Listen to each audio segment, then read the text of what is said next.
I think my burn barrel has served its purpose in this life, and then some. Not much left of it.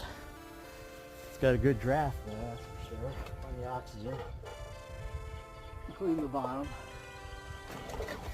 So, even though it's not really very big, repurposing this hot water heater tank as my temporary burn barrel or permanent until I can find another metal barrel that's not plastic, since they're getting harder and harder to find.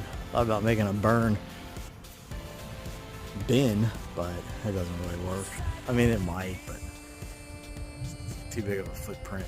It's all metal. I think it's probably worth money, who knows.